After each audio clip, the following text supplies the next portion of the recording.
This game for this review has been provided to me by Devolver Digital. Thanks. Whenever I play a new game, I always get bored after a while. It's not because the game is bad or anything, it's just games these days tend to forget the challenging aspect.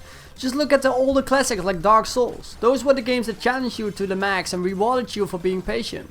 Games like those are now called roguelikes, and they include permadeath, mechanics and more difficult enemies than ever before. However, they stay fresh and widely known because of their random procedurally generated worlds, and they spice it up by throwing in random loot, making every run as enjoyable as ever. And with new roguelikes coming out from indie developers, there's only more and more originality coming from these type of games. And then you have Enter the Gungeon, a roguelike game a la The Binding of Isaac, but instead of crying horrors of poop and flesh, you get cute bullet-like creatures that cause you to become the next Rambo. This beautiful, critically acclaimed indie title by Devolver Digital is now finally available for the first time ever on the Nintendo Switch. But I am a hardcore roguelike gamer, and I stuck hours and hours in the game on Steam. So our question instead is, why should I buy this game again on Switch? And for the new guys, it's of course, what is this fuzz all about? Well, I'm BroskiPlays and I'm here to review Enter the Gungeon, a procedurally generated roguelike run and gun style game developed by Dodge Roll Games and published by Devolver Digital. Is this port worth your $15 or is it a disgrace? Let's find out.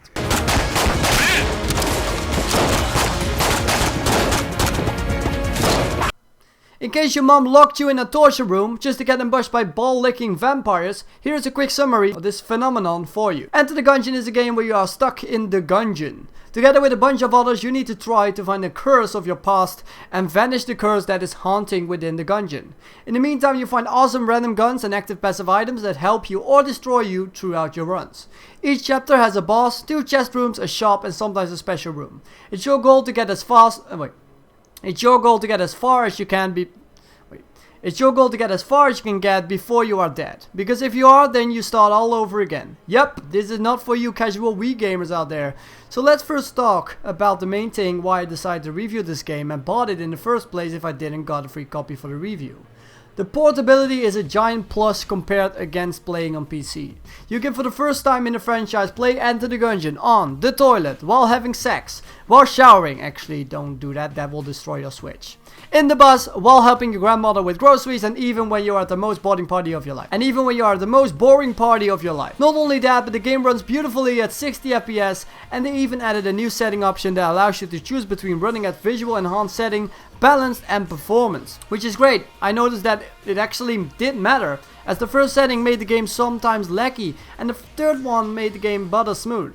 There's also a co-op mode, which is something I never did before, which was actually included on the PC version, and it works like a charm. Just go to a mysterious purple cloaked guy, talk to him, and voila, you're in co-op mode, ready to adventure the gungeons with a friend. Speaking of gungeons, every gungeon feels different. There were times that the rooms became recognizable, but the different enemies made them all look completely new. And speaking of random stuff, the game features over 300 guns to find, and these guns all have unique abilities and hilarious descriptions that fit the style of the game. The replay value of this game is insane. Isaac quality. You could play this game for hours because this game is insanely hard, and not like Isaac hard.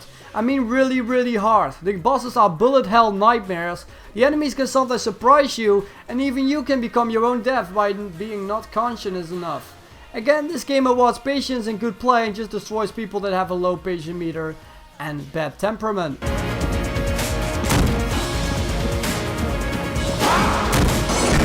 The secret of the fun from Enter the Gungeon lies in its guns and items. Each of these items are so fun to use. For example, spoilers.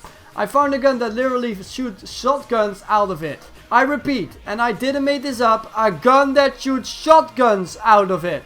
Shotguns as ammo. But there is also a banana bomb which lets you throw bananas that explode. You got items that make you invincible, that let you reload while dodging, and combining these passive items with the guns make for some really fun synergies that you love from the Binding of Isaac series. So for that I give it a big plus. Now in terms of difficulty, I say this game is enjoyable, but it can get frustrating if you are not good at it. Of course, practice makes perfect, so this is a game best enjoyed for long play sessions. And let me guarantee you, this game will make you rush through your day like if you were in a Bugatti Veyron, Grand Sport, cruising from Canada to Mexico. It's just that easy to forget the time and get sucked in and forget everything.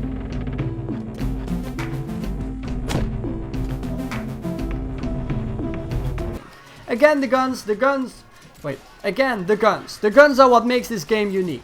The enemies have cool patterns that are fun to learn, but the abilities and guns really shake up the concept of a typical roguelike game. It's just the same as The Binding of Isaac, but a bit more refined and more chaotic gun related. It feels good, and this game feels more like its own thing than an Isaac clone in my opinion.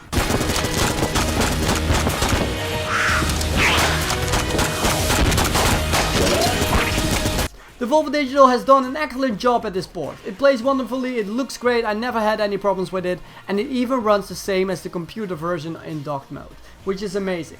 This is probably one of the best indie game ports for Switch of this year, and it was definitely worth the wait. Now, because of the difficulty, I have to go a bit lower for rating, so my score for Enter the Gungeon is an amazing, almost perfectly 9.5 out of 10. This game is worth the 15 bucks, and if you can get it for cheaper when Christmas arrives, be sure to do so. This game belongs in your library, and it's one of the best indie games ever made, and it plays like a dream on Switch. So if you want all the content on PC, plus being able to play it everywhere you want, then buy it, because you won't regret it. Anyways, I want to thank Devolver Digital for sending me a copy.